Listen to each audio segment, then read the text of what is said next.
Hello students, তোমরা যারা আমার চ্যানেলের রেগুলার ভিউয়ার সাবস্ক্রাইব করেছো তোমরা জানো যে পাঁচ সংস্থান তত্ত্বের লং ভিডিও আমি আপলোড করে দিয়েছি। আমি এই ভিডিওতে যেটা বলবো সেটা হলো সমুদ্রবক্ষের বিস্তৃতি নিয়ে, কারণ ওই চ্যাপ্টারই ভূগঠন চ্যাপ্টারই এটা রয়েছে। কেমন?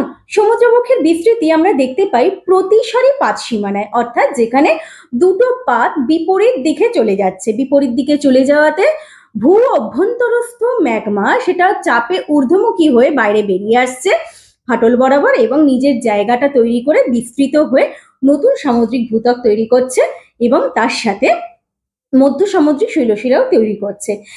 এই যে ম্যাগমাটা উপরে উঠছে, তারপরে নতুন ভূত্বক তৈরি হলো, আবার সেখানে ফাটল ধরে ভূত্বকগুলো বা যে ব্লকগুলো আর কি দুদিকে সরে গেল, তারা যাচ্ছে কোথায়? তারা কিন্তু আবার ফের অভ্যন্তরে চলে যাচ্ছে, গিয়ে গলে যাচ্ছে অতিরিক্ত উষ্ণতায় গলে গিয়ে আবার একটা ঊর্ধ্বমুখী ম্যাগমার চাপের প্রবাহ তৈরি করছে, যেটাকে বলা হয় প্লিউম। আর এই যে একটা গোলাকার চক্র ভূ অভ্যন্তরের ক্রমাগত ক্রিয়াশীল, সেটাকে বলা হয় পরিচলন স্রোত, যেটা বলেছেন বিজ্ঞানী আর্থার হোমস। কেমন লাগলো ভিডিওটা অবশ্যই জানিও। থ্যাংক ইউ সবাইকে।